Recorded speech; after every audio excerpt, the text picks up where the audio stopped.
আবার আমি হাজির হয়ে গেছি ক্লাস 11-এর একটা পেজ নিয়ে। বিবৃতি 1, লিথিয়াম ও ম্যাগনেসিয়ামের সঙ্গে এর সংকর ধাতু বিমান তৈরিতে ব্যবহৃত হয়। এটা সত্য। কোষপর্দা গঠনে ম্যাগনেসিয়াম আয়নের ভূমিকা আছে, এটাও সত্য।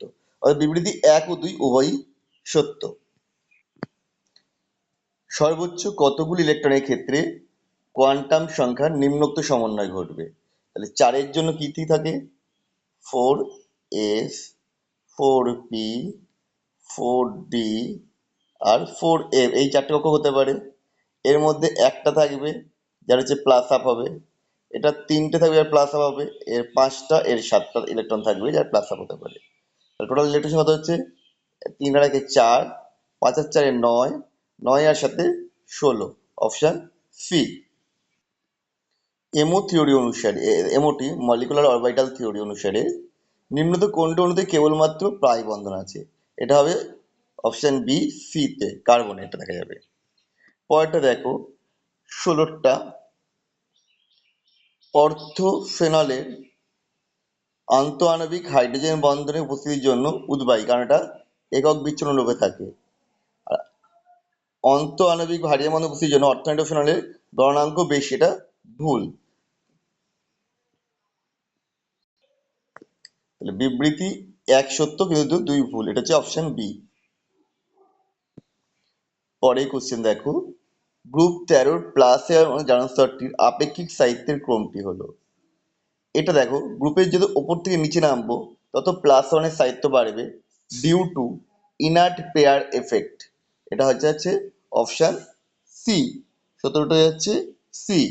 18টা কি বলেছে? প্রধানত যে কারণে CCl4 এর তুলনায় SiCl4 সহজে আদ্যিত হয়, সেটা হচ্ছে এসআই এর ফাঁকা ডিকক্ষক থাকার জন্য সিলিকন পরমাণুতে এটার যোজ্যতা বৃদ্ধি করতে পারে বা কন্ডেনসেশন বৃদ্ধি করতে পারে, সেই কারণে এর আত্মবিশ্লেষণ সহজে হয়। অপশন ডি হয়ে গেল।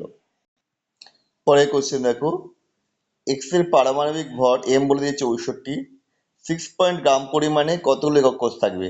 আর দেহকণিক ঘনকাকারে জেড এর মান হচ্ছে 2। তাহলে ফর্মুলা কি হবে? ডাব্লু মানে কোষের সঙ্গে equal to WNA by ZM। তার মানে 6.4 NA বাই জেড, জেড হচ্ছে এখানে 2, এম হচ্ছে 64, দশমিক তুলে তলায় 10 দিয়ে গুণ হয়ে যাচ্ছে। না, এ করে দিই।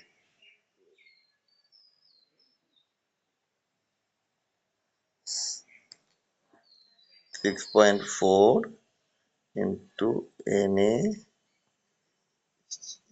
2 ইন্টু 64, দশমিক তলার জন্য তলায় একটা 10 গুণ হয়ে গেল। তাহলে 64 কেটে গেল, তার মানে হচ্ছে NA বাই 20, অপশন বি। 19-এরটা হয়ে যাচ্ছে অপশন বি। পরের কোশ্চেন দেখো, 20টা কি বলেছে? বলেছে যে কার্বনের সব থেকে নিষ্ক্রিয় রূপটি হলো, মানে কার্বনের কোন রূপভেদটা সহজে বিক্রিয়ায় অংশগ্রহণ করে না, সেটা যে হীরক হবে, অপশন এ। 21-এটা কি বলেছে? ক্যাটনেশন ধর্মের কোন ক্রমটি সঠিক? এখানে এটা আছে অপশন সিটা সঠিক। কার্বন সব থেকে ভালো দেখায়, তারপর সিলিকন, আর যে টিন জার্মেনিয়াম প্রায় সমান সমান দেখায়। PbI4 যৌগটির অস্তিত্ব না থাকার কারণ কি? Pb4+ এর ধ্রুবায়ন ক্ষমতা খুব বেশি, এটা ঠিক। I- এর ধ্রুবায়িত হওয়ার ক্ষমতা খুব বেশি, এটাও সঠিক। Pb4 জ্বালানি হবে, সেটাও সঠিক। অর্থাৎ ওপরের সবকটাই হচ্ছে PbI4 অস্তিত্ব না থাকার কারণ।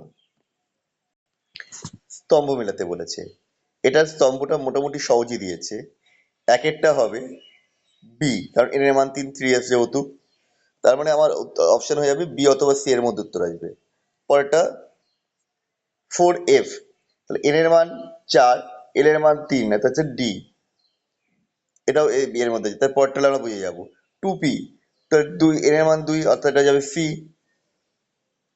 তার মানে এটা হচ্ছে অপশন বি। পরেরটা লাস্টটা তাহলে অবভিয়াসলি এ হবে। ওটা দেখো, বেরিয়াম হাইড্রাইড যৌগে হাইড্রোজেন সেতু দেখে আগে বীজ বন্ড থাকে B2H6 এ, ঠিক। কঠিন বেরিলিয়াম ক্লোরাইড পলিমার রূপে অবস্থান করে, একদম। BaSO4 এবং BaSO4 উভয় জলে অধাব্য না, BaSO4টা জলে অধাব্য, BaSO4 জলে অধাব্য, BaSO4 নয়। বেরিলিয়াম কার্বাইড জলের সঙ্গে বিক্রিয়া করে মিথেন গ্যাস তৈরি করে, অবশ্যই। তার মানে 1, 2 এবং 4 হচ্ছে সত্য, 3 হচ্ছে মিথ্যা। অপশন বি, বি বলছে, অপশন সি, এটা উত্তর হচ্ছে অপশন সি। আমাদের ভিডিও তোদের কেমন লাগলো কমেন্ট করে জানিও। আবার দেখা হবে নেক্সট ভিডিওতে।